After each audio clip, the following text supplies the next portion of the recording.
Good morning, everyone. Hope you guys are all doing well. Welcome to Morning Musings. God, it seems like it's been a while since we've done one of these things. Had some issues last couple weeks. 2 weeks ago, I had NPIP coming out, and so I thought I'd get up early and start cleaning the shop up, getting ready for them guys. And I lost track of time, and by the time I was done, it was 10:30 in the morning, so I kind of blew that live stream. And then last week we had a hurricane blow through again, so it seems like it's always something, guys. I hope you guys are all doing well. This is something that we try to do. I normally say we do every Sunday, but something we try to do every Sunday, just depending on how things go. But it's a really informal live stream. Just sit back, enjoy coffee, and talk a little bit about quail and whatnot and what's going on. Today I was thinking about talking about something that I was working on last night out in my quail room. It's getting to be that time of year when your breeders that you set up in, say, early spring or early part of the year are starting to get to that age where it's time to replace them. Not everybody does that, but breeders that are selling hatching eggs and whatnot, they like to do that just so they've got younger hens which are laying consistently, and roosters that are doing their job. Morning, Mary. Glad you could join us, and I'm doing pretty good. So yeah, I was going through the quail room last night and sorting out some of the birds that I've got in the grow-out pens and some that are in the brooder, and there's a lot of them that a lot of my older birds need to be replaced. Now that we've got Gulf Coast quail open again, I just want to make sure that when I'm shipping eggs that we're getting a good fertility rate. So best thing that I think we can do is replace our older hens with some fresh stock, and same with the roosters. But I noticed in the in the brooders, and I thought I saw a question earlier on brooders too that I want to get to. I've got like 4 stages of brooders right now, different age groups and different numbers in the brooders. And the youngest group of birds, these are all the same size brooders. I use the Sterilite tubs. And the youngest group of birds, which just hatched out a couple days ago, I want to say there's like 50 or 60 chicks in that one little tub. But then if you look at the one next to it, which is about a week to a week and a half old, we actually had to split them up because the birds are growing so fast, and quail poop a lot. So we had to split them up into 2 different units. And then I looked at the brooder next to that, which is 2-week-old birds, and it's half of what the previous week's birds were as far as numbers go. And I think that's really important, because if you overcrowd a brooder, especially after they get older and they start eating and pooping a lot, you're going to have issues, with a lot of manure buildup in the brooder, which is going to just lead to problems. Hold on, let me get this. Yeah, it's going to lead to problems. You'll run into issues. And I think the thing that got me looking at it was I saw a couple posts on one of the Facebook groups saying that they had a hatch of chicks they put in the brooder, and within the first couple days chicks were dying off and they couldn't figure out why, and this was going on over a period of 2 or 3 weeks. And that's the only thing that I could think of that they were running into, was maybe an issue with the brooder not being sterile, and maybe some bacterial buildup or something in there, and it got to the chicks. Chicks are really susceptible to stuff like that, so you just want to make sure that you keep your brooders spotless. We try to clean, if not every day, every other day on the brooders, just depending on how many chicks are in there and how old they are. But yeah, it seems to help out quite a bit.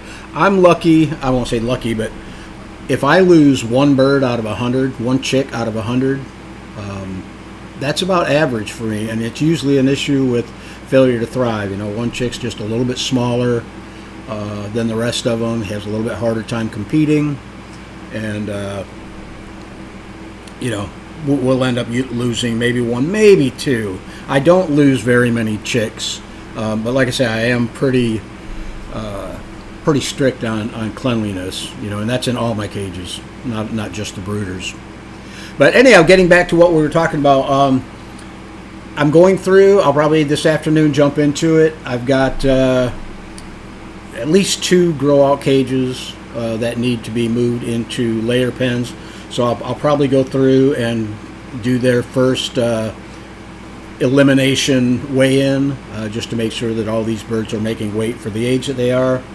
And I'll get them into some layer cages and go ahead and graduate some of the older chicks that are still in the brooders, graduate them into the grow outs. Another question I got too in the grow out pens, when they go from the brooder directly into a grow out pen, what do I use for waters? I don't switch them off of it's a little 1 quart plastic water with the small quail basin on it. I keep them on that probably for the first week when they are moved into the grow out pens. And that's just to make sure. I mean, the grow out pens do have the water cups with the nipples in it, but I do keep them on the quart water, but I also fill up the water in cups just so they can get an idea, okay, this is another source of water. And then at the end of the week, what I'll do is I'll just pull out that quart water jug, and they're strictly on the watering cups. And then I do the same thing when I switch from, well, not really the same thing. When I switch from the watering cups to a layer cage that has the horizontal nipples, what I'll do is, I've got these new cups, and I wish I would have brought one in here, or these new nipples. It's the horizontal nipple, but it's got a little cup underneath it. They call it a dribble cup. And what I'll do is I'll fill that little dribble cup up with water, just so the birds that aren't quite familiar with the new horizontal nipple, okay, this is water, this is where it comes from, and they pretty much figure it out. So yeah, let's go ahead. If you guys have any questions or comments, go ahead and post them over into the chat room, and we'll jump in there and see who all joined us today. Fat Bike Expedition says good morning. Expedition. Speaking of Expedition, I watched a movie last night, guys, called A Walk in the Woods with Robert Redford and Nick Nolte, I believe it was. Yeah, Nick Nolte. And it's about these guys, they take a hike up into the Appalachian Trail, and they walk the trail. And it was a really good movie. I mean, it was neat. So I got, last night I got online and I was looking through just, the Appalachian Trail, checking out some of the pictures and whatnot, and, where you start out at in Georgia if you want to walk. But I think maybe next spring, if I'm up to it, I might go up there and do a little hiking around, walk the trail for a little while, maybe spend a couple weeks up there. I don't know yet. I thought maybe it was just because I watched the movie and, 2 old guys. If anybody has seen the movie, comment over in the chat room. But, 2 old guys out there in the woods and having a good time, and some of the stuff that they ran into. By the way, you can see Cookie is wearing her diaper because she's having her first heat. So, congratulations, Cookie. But yeah, the whole Walk in the Woods thing, I thought that was pretty cool. If you guys haven't seen the movie, check it out. It's a pretty good movie. It's funny. There is a little bit of language in it, but you get past that. Child of God's in the house says good morning. We'll be in with my birds, but listening. I do have a question regarding the number of baby chicks per brooder per square foot. My brooders are, I want to say 36 by 18, and that's the 115 quart Sterilite tub. I'll usually put about 60 day-old chicks in there.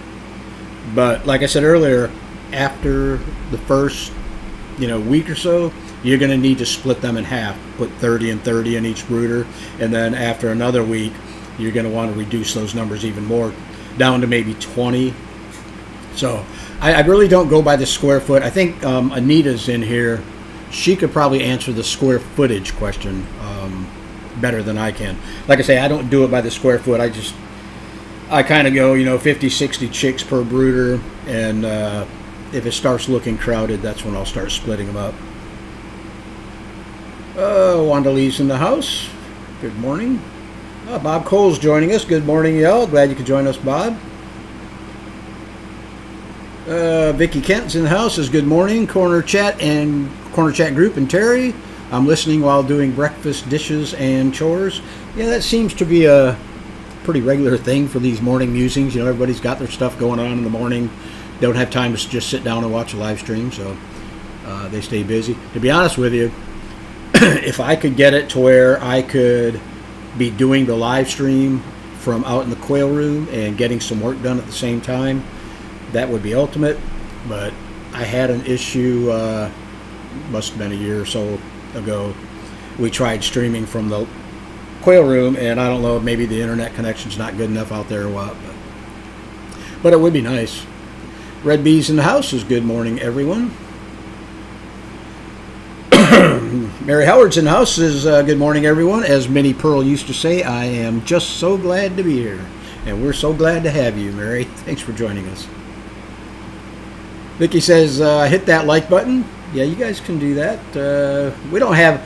That's one thing about the morning musings thing. We don't get a lot of viewers in here, so I really don't care about hitting the like button as far as helping the YouTube algorithms.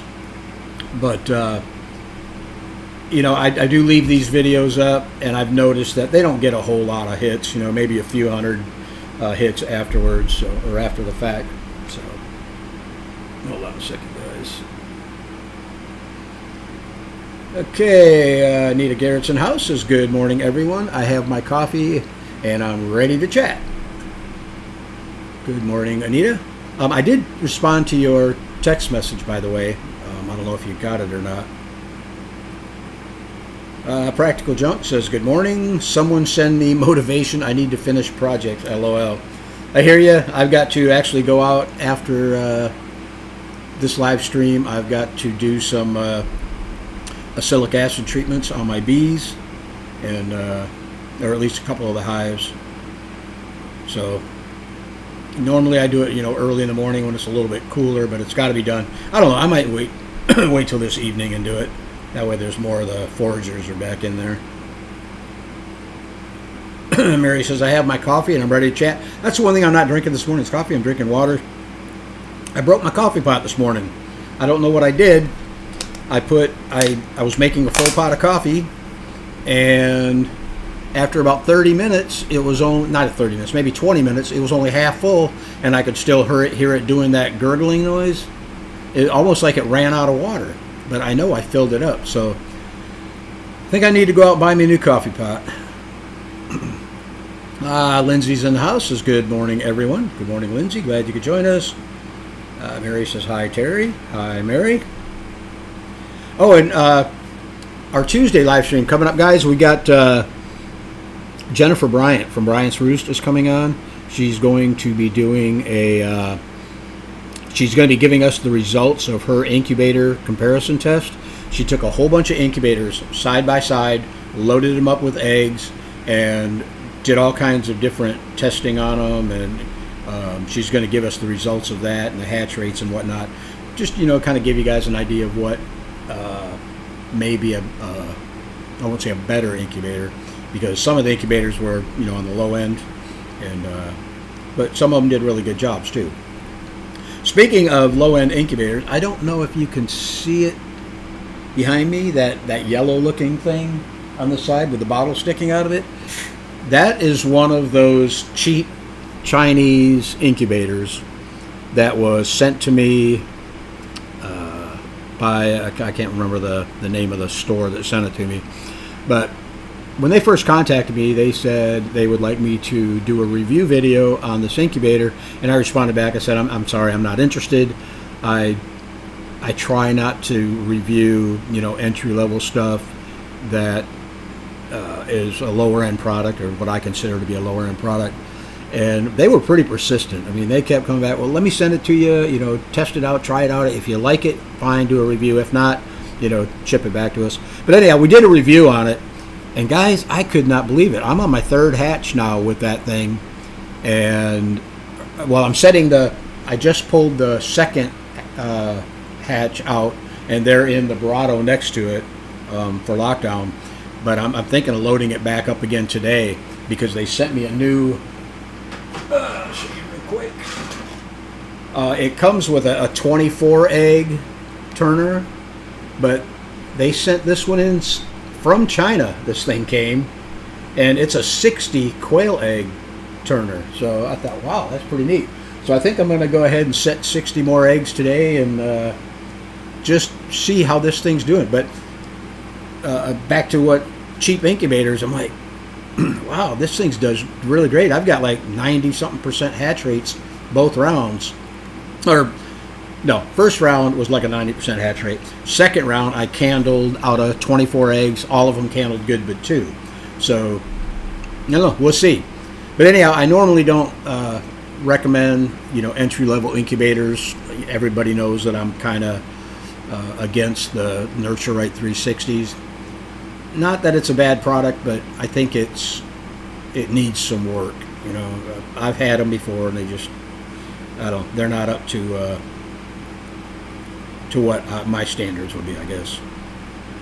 Okay, where am I? Jay's in the house. Says good morning, everyone. Looking forward to this week's chat.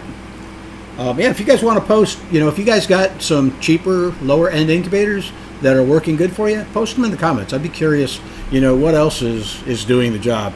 Because a lot of times I'll get people that contact me, either over on the Facebook group page, or they'll text me or message me, and they want to know what incubator they should purchase for under $100 that will hatch eggs.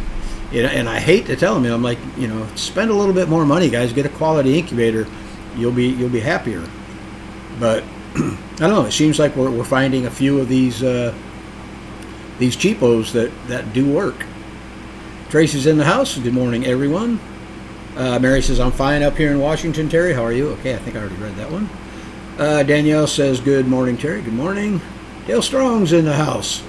Says, good morning, everyone.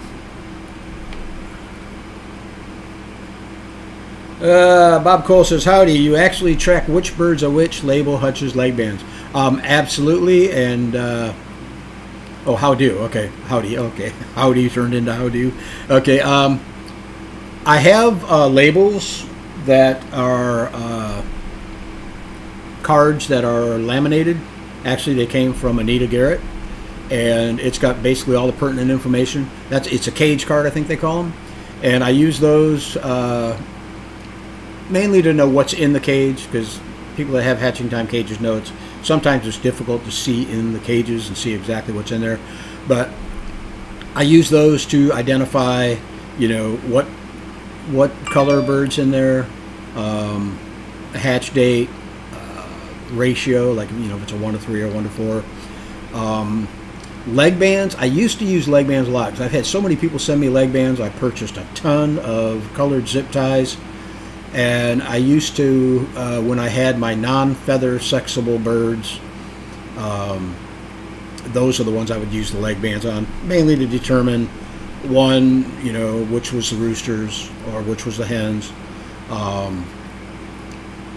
At one time, I was getting to where I had color-coded the months, so I knew which, just by looking at a color, I knew what month they came from. Also, looking at a color, I knew what original group they came from, the purple group or the orange group, whatever. But yeah, now I'm pretty much using those labels just so I can walk past the cage and see exactly what's on the labels, and they work pretty good. The nice thing about the labels is you can use them over and over again. Take a little bit of alcohol, wipe them off, and you can write on them again and again. Jennifer62 says, good morning, Terry. At what age do you weigh the quail and how much should they weigh? I have Southwest Game Birds quail. There is actually, I believe it's in the Facebook group. If not, I'll post it there today. It's a chart that was sent to me by Anita Garrett, and it originated from Perry Schofield. And I think it's 6 weeks. You're wanting, this is in grams now. At 6 weeks, the birds need to weigh, or at 4 weeks, the birds need to be 200 grams. 6 weeks, I want to say 300. Hold on, let me look it up real quick, guys. It's really handy to have, but you know, like Anita and John say, is you can once you've weighed so many birds, you get used to picking them up. You can pretty much feel, you know, if they're going to make jumbo. Let's see, I forgot what I named. Here it is.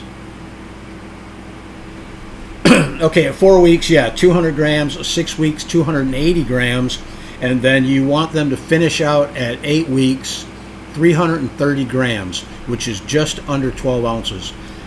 So figure 12 ounces at 8 weeks, and this is another thing that I see over in the Facebook groups sometimes is everybody says that, you know, if your birds are making 10 ounces by 10 weeks, they're classified as a jumbo.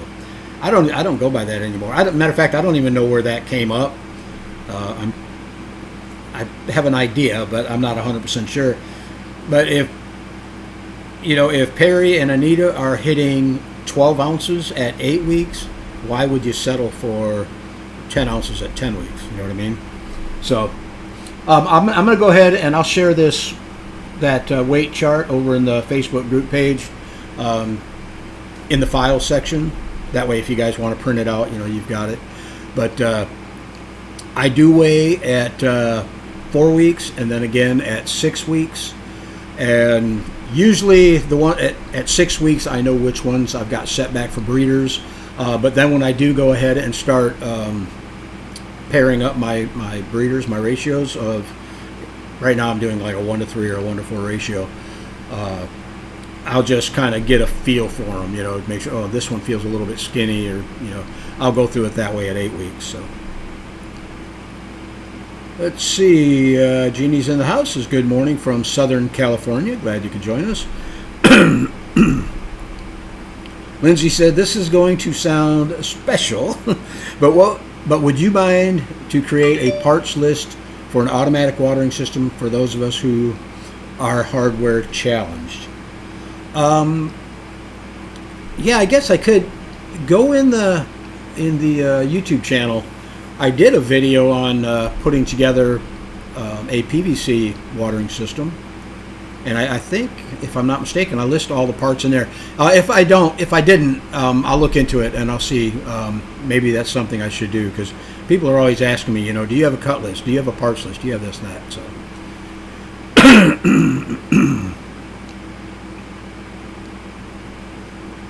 Fat Bike Expedition says, I'm on the North County Trail, hike it often. Cool. I so much wish I lived, you know, again, after watching that movie, I really wish I lived up in that neck of the woods, because, you know, where you got trees, you can actually, you know, walk underneath the trees and be in the shade. Down here in Florida, I do get out in the woods and hike, you know, now and then, but it's hot. You know, you got to do it in the wintertime. Danielle says, morning, question for you. I have a group of 10 quail that are 6 to 8 weeks that were hatched here. Okay. Oh, here's the rest of it. If young quail are pecking and attacking your hands, will they be aggressive later? No, not necessarily. I have some hens out there that when I go by, I've got trough feeders on the outside of the cages, and when I'm filling them up, they'll come out and peck at you. I think that's more of just a domination thing. You know, this is our territory. Stay out of it. I don't think that necessarily means they're going to, you know, be fighting or rough on the other birds in the group. Let's see. Anita says, come on up here and hike the AT entry points aren't far from us, could visit for a bit. That would be awesome. You know, what would really be awesome is if I could start at the up in Georgia, just north of Atlanta, and actually walk it all the way up to you. I don't think I could handle it, but that would be really cool. It's funny too. I mean, what on earth makes me think that I could, walk that far on a trail? I can walk, maybe spend a week or two out in the woods, but months, I don't know. I don't think I could handle months. Danielle said, oh, we already did that one. Kia Chris is in the house. Good morning.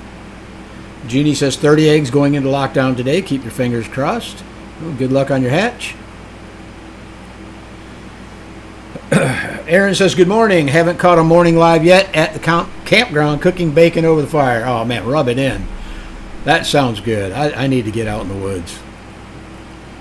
Man, we got a few people in here. I'm surprised. It's not a lot, but, about half of what we normally have in the evening live streams. Hunter says, I would love to contribute more to your live streams in the future. I'm new to Quail and currently building my first hutch this weekend. Thank you for all the info on your page. Absolutely. That's what it's there for. And I can't take all the credit, guys. I have a lot of people, Anita Garrett being one of them, that come on the channel, on our live streams, and, help to teach you guys stuff. We've got playlist, like a beginner's playlist. Allie from Maine's Confetti Quail Farm came on, and she actually did her own little group of videos. A lot of people step up and really want to help out, and to me that's what Coturnix Corner is all about. Is getting the community together and helping everybody out with their quail. And for those of you who aren't members, check out CoturnixCorner.com. That is the Coturnix Corner community website. Got a lot of great people over there, always asking questions. None of the Facebook drama. It's really nice. Also, speaking of that group, we have a Coturnix Kids program that we do, where we select a kid each month to get a bunch of prizes from our sponsors, and you can read about that over on the site. But this coming Tuesday, we'll be announcing our winner for September, so be there for that. I think I read that one. Bob says, run some vinegar through the coffee pot a couple times to see if that helps. I used to have to do that before I started using RO water. Okay, yeah, it's very possible. Florida water is a little rough on pretty much everything, so yeah, I'll give it. Actually, I think I'll just buy a new one. They're so cheap. I'll just go out and get me a new one. Connor Green says, anyone ever used Bryant's Roost Jumbo Quail eggs? I ordered some, and I'm curious about the genetics. Jennifer from Bryant's Roost has some very nice jumbos. Matter of fact, she's supposed to be sending me some here in the next month or so. But my brother-in-law, he's up in Michigan. He raises, he's hatched out Bryant's Roost jumbos, Pharaohs, and they're a good line. They make weight, no issues, with aggression or anything like that. So, Mary says, I never put more than 20 in my 105 quart brooder boxes. I think that's really crowded, and clean the boxes every day. As they grow, I think very seriously about separating them even further. Yeah, that's about the number that I get to when they're about a week and a half old. I think I don't have more than 20. And maybe mine are 105 quart too. I'm not sure. I thought they were 115, but maybe not. Pamela H. is in the house. Says, good morning, afternoon from Scotland. Cool. That's where my family's from, is Scotland. That's the McLeish last name. All my ancestors came over. Danielle says, good morning, listening while 3 kids are screaming, aka playing. Yep, I hear that. We got, I won't say we got rid of our kids, but they all grew up and moved out. And we had to replace them because I guess my wife doesn't like the empty nest syndrome. So we've got 3 of these guys plus Red. So that's 4 dogs that we've got. Yeah.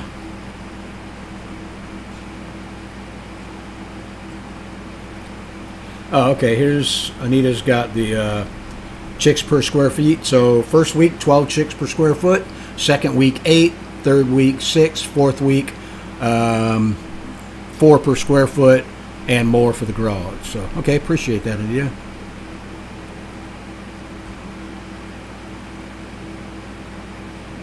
That says this is what we did. Yeah, I hear you.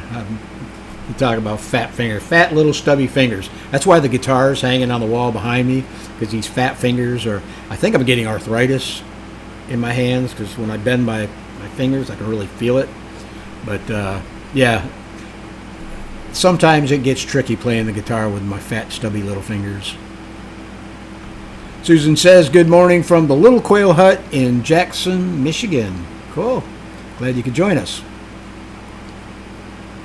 Vicky says, I used a small Brinzy, I don't know how you say that, but until I sold enough birds to buy the larger Brinzy 26. Then the Quail bought an upgrade to the Brinzy 52 with automatic humidity. Very happy with Brinzy products and support. Yeah, Brinzy's really good name in incubators. I've heard nothing but good things about them. I've actually contacted them in the past and asked them if they would be interested in sending out a unit for a review, and I never heard back. So maybe now that the channel's, probably doubled in size as far as subscribers, we're almost at 52,000. Maybe now they'd be interested in sending one out. But back to that Chinese cheapo behind me. If you look at the build of that incubator compared to some of the dome incubators by Brinzy, I think I know where they got the idea from for the incubator. And it seems like the Chinese have a tendency to want to do that kind of stuff. So Dale says, how many quail would you recommend in that incubator? Are you talking about this incubator, Dale? Well, like I said, it comes with a 24 slot Turner tray, but they just sent me out the 60. So I'm going to try hatching 60 in there. It does, yeah, it looks like it's going to be a little bit tight, but I think once they all hatch out, and you get them out of the incubator and into a brooder, they'll be fine. But yeah, we'll find out. I mean, I've got the one next to it, which you can't see because it's right behind me, is my Barato Lumia 16, and it holds, oh gosh, how many does it hold? 4 times 4, 16. It holds 64. So, I mean, Barato thinks that you could hold 64 eggs in that little bitty, and the floor space is about the same. So, I don't know. I'm gonna try 60 and see how crowded it is. If it's too crowded and they're kicking all the eggs around, I'll probably maybe cut it back to 40 next time. Who knows? Del Choo-Choo's in the house. Good morning, everyone from Miami. Glad you could join us. Del Choo-Choo says, do you have any Celadon currently? I don't do Celadons. Contact Michael Rose, Southwest Game Birds. I know he does them. Also, Naomi Fannin, Kansas City Quail. If she's still shipping. I know she used to carry Celadons.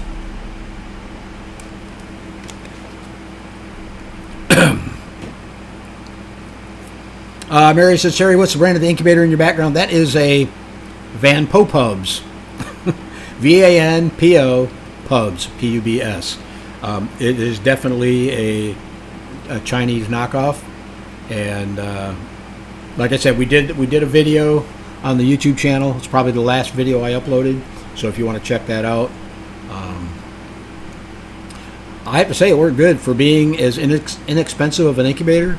It's listed at $99 on their Amazon channel, and they have a link in that video for $10 off. Or is it $10 off, or maybe it might be $20 off? You have to check it out. I think it's for $79, so maybe it's $20 off. But as a matter of fact, my brother-in-law bought one too, just because of the video I did. And I told him, I said, it's a good little backup incubator to have around. Because one, it runs off of 12 volt. So you've got a 12 12-volt transformer that plugs in the wall, but you can also plug it into a cigarette lighter. If you were to lose power, cigarette lighter in your car or something. Pamela says, I use the Brinzy. I have 30 eggs in at the moment. I'm a quail junkie. Don't judge me. I think pretty much everyone that's in here are quail junkies. I mean, when I first started out, I've done chickens all my life. Other poultry, chickens, ducks, turkeys, and whatnot. And I never had the ambition to really, grow with them as far as, having a lot of chickens and producing a lot of eggs and whatnot. But once I got into quail, it's like my room's not big enough. I got to build some more cages. It's crazy. Kia Chris says, put our 2 chicks out after 1.5 weeks. Roosters and tucks started pecking at the standard chicken, but not the other tuxedo chick. Rooster's been removed. I think it's standard is a male. Are you saying that he's being aggressive, very aggressive, or? I mean, because they will peck at each other, as long as they're not drawing blood. And this is the way I look at it. People ask me, how do you determine, aggression from, showing dominance? If they're not drawing blood, if they're pecking at the birds, that's totally normal. They have pecking orders. That's why they peck. It's when they start drawing blood that I become concerned, and that's when I usually will separate or call the aggressor. So yeah, I don't know. If you're not seeing blood, I really wouldn't worry about him. If you are, then yeah, get him out of there. Bob says, nutrition question: does the skin have enough added nutrition to take the time to pluck? I don't think so, but wife wants to keep the skin freezer camp day. Bob, I have a big fancy plucker, and I've only used it a couple times, but to me, it's well worth it because I do a lot of grilling. What we do is we separate the legs from the breast or from the body, and we have the breast in one freezer bag and the legs in another. And usually my wife fries the legs, and I will barbecue the breast. But when I pluck the birds and they're whole, we leave them whole, and I do them whole on the grill with the skin on. I can't tell you nutrition-wise, what it is. Probably a little bit more fat than anything. I don't think there's a whole lot of nutritional value in the skin. But, man, it's just so much better tasting-wise, to me anyhow.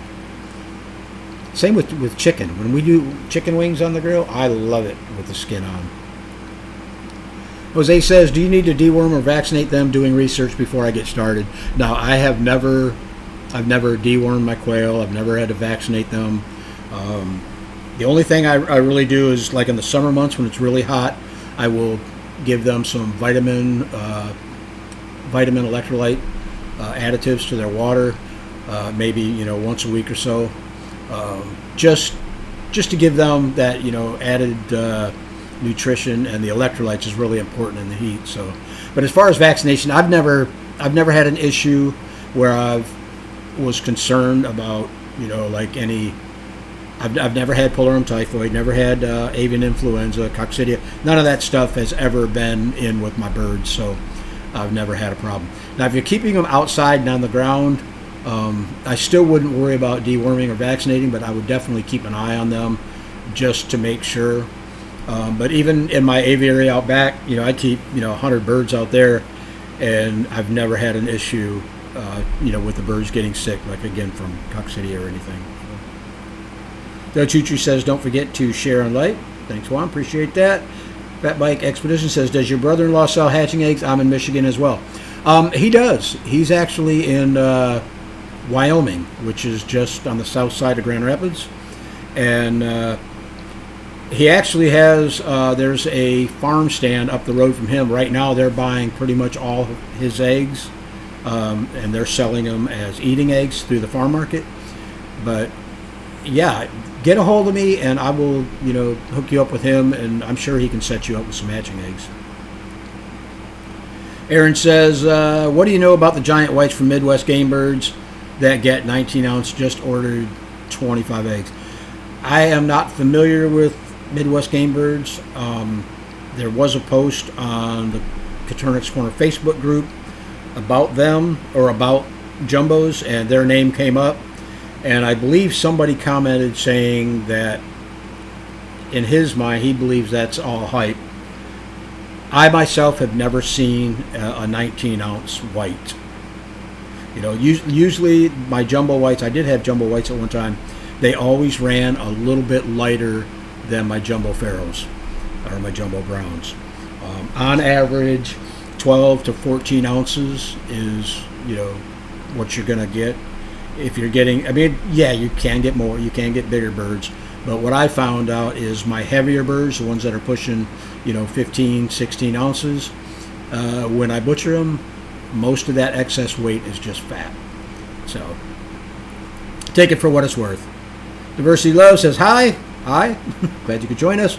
Wanda says, Terry, thank you for doing all these live streams. I'm pretty new and learning so much. So glad to find people who are willing to share information.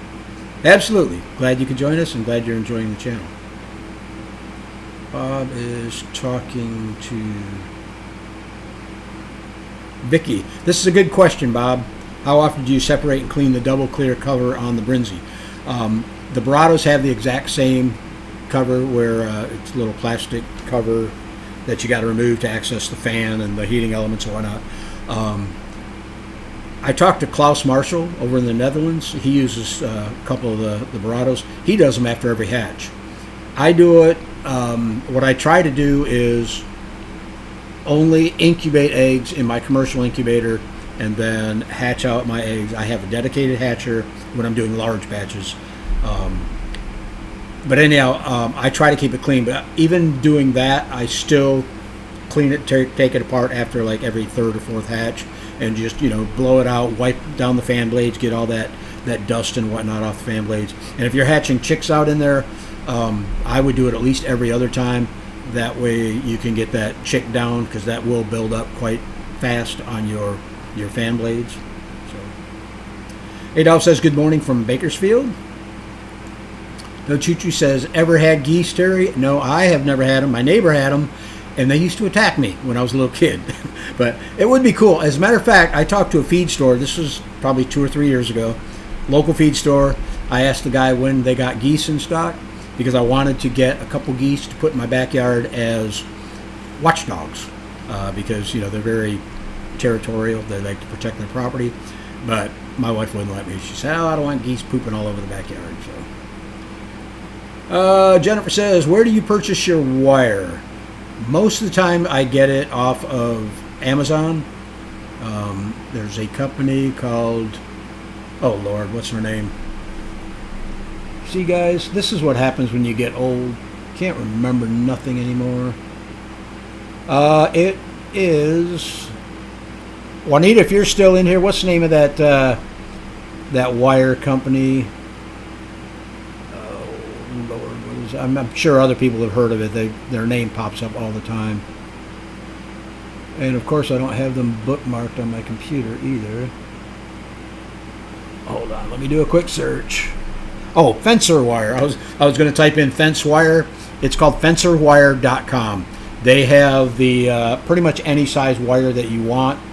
But they have an Amazon store that they sell the 1/2x1 coated that I use for flooring, and they also have the 1x2 welded wire for the sides of the cages. So yeah, it's called FencerWire.com. Or look up on Amazon, look up Fencer Wire. John says, would you have a plucker recommendation? The only one that I have used besides the drill mount pluckers, and those work good too. Those drill mounted little pluckers work great. The only problem is they're messy. They throw feathers everywhere.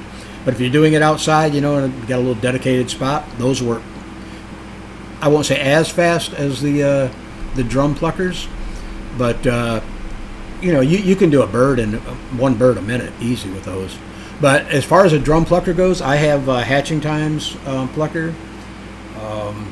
They sent one out to me. We actually did a review on it on the channel. If you're interested, check it out. And that thing is a workhorse. I mean, it's got a really good motor in it. It's all ABS plastic, so you don't have to worry about anything, you know, rusting up on you or getting dented or whatever. Fingers are all replaceable and that kind of stuff. So yeah, they're a little bit pricey, you know, and most pluckers are, but unless you're going to buy, again, the drill mounted plucker, that's what I started out with, and that worked really well. Jose says, is there any second use for quail poop? I have two, actually three uses that I use it for. One, I have a compost pile where I dump all the poop on the pile, it composts, and then I turn it into my garden every year. Also, if I need fertilizer, what I'll do is I'll clean cages, and I will pour some of the cleanest manure, the manure with the least amount of wood shavings in it, in a 5-gallon bucket, about halfway full or 1/3 full. Then I'll fill it up with water. I'll let it sit overnight, 24 or 48 hours. Strain the water off of that bucket, and you've got fertilizer ready to use around your plants that will not burn your plants. And what I do is I save all my old feed bags, and if I have way too much compost, which usually I do, I will bag it up in those 50-pound feed bags, and I've been setting them out at the road because I got a lot of neighbors that have gardens and stuff, so I'll just set the bags out there, and then when they see them, they come by and grab them. But everybody told me, why are you doing that? You know, sell them. You know, you can get, and that's true. Go to Home Depot and try to buy a small bag of dirt. You know, topsoil dirt, it's not cheap. So here I am giving away good compost for nothing, and I could actually be at least buying feed. Del Choo says, Terry, my daughter loved my geese. They were the best dogs ever. I hear you. Pamela says, I hatched a chick who couldn't stand and would fall over, and Twitch also had a crooked foot. Is that wryneck? It's possible that it's wryneck. I've never seen wryneck cause anything with a crooked foot, unless you mean maybe the whole leg may have been, you know, partially splay leg. But yeah, when I get chicks like that, and that's again is very seldom, I usually call them immediately. I don't waste my time trying to, you know, fix them. Del Choo Choo says, I gifted them to a friend before coming to Florida, and they're terrorizing their neighbors. Oh, that's funny. Pam says, when it would fall, it looked like it caused spasms. Yeah, that one's hard to say without seeing it, but, you know, definitely cull it. Don't make the chick suffer. I would just, you know, put it down. Del Choo Choo says, I've seen your garden, Terry. Your bees are reaping all the benefits from the quail. That is true, because since I started keeping bees, the main reason I got bees was, one, my father was trying to get me, back when he was alive, trying to get me into keeping bees, because he kept bees. And he sent me all the books and everything, and I just never did. But for like 2 years in a row, my garden was doing really poor. I mean, I had like 13 tomato plants, beefsteak tomato plants, and they had tons of flowers on them. But out of those 13 plants, I got 3 tomatoes at the end of the season. So I figured out, you know, it's got to be a pollinator issue. And we've got mosquito control flying overhead all the time, spraying to kill mosquitoes, and their adulticide also kills bees. So I got to be really careful there. But since I got bees, I have noticed that my garden is producing a lot better. Flowers are blooming better. The vegetables are producing more vegetables than they have in the past. So yeah, it's definitely helping.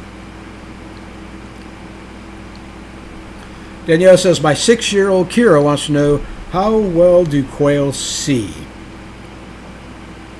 I don't know, to be honest with you. I know that they see me every time I walk into my quail room, because they know, okay, here's the food guy and the water guy. But as far that's a good test, you know, set a bird out and see, you know, maybe make some hand movement or something and see if they can actually see it, or maybe have something they might be interested in eating. Hold it and see how far you can get away from them. And good question, Kira, but sorry I can't answer it. All right, guys, that brings us down to the bottom of our questions. So we're going to go ahead. It's 10 minutes to 10. Time for me to get out there and get some work done. I want to thank you guys for joining me this morning. I really enjoyed it. We will try to go live every Sunday. Like I say, as far as I know, it's going to be every Sunday I'll be live, unless something comes up that's, takes precedence over a live stream. Like last week was my NPIP testing. They came out. So yeah, I want to invite everybody to join us Tuesday on the channel here. It's 7 p.m. Eastern Standard Time. Jennifer Bryant will be with us talking about incubators and giving us the results of her test. I think that's going to be really interesting, especially for the people who use lower end incubators, who want to get some type of an idea, which ones are working better than others. Bob's got a question here. It says, with 4 dogs, do you do anything for fleas, tick control? We were going to use permethrin, but toxic for bees. I use, it's a really expensive collar. I think I spent, I can't remember the name of it, Sentry, or it's not Sentry, it's, whatever it is. It costs like $75 for one collar, and I had to buy 4 of them. But it's good for 8 months, and it works. I've always had them on my dogs. They're little gray collars, and I don't know what the active ingredient on it is, but they work really, really well. And all I can say is don't buy them off of Amazon, because my sister, she also raises dogs. She was telling me that there's a lot of fake collars going around like that. I wish I could remember the name of it.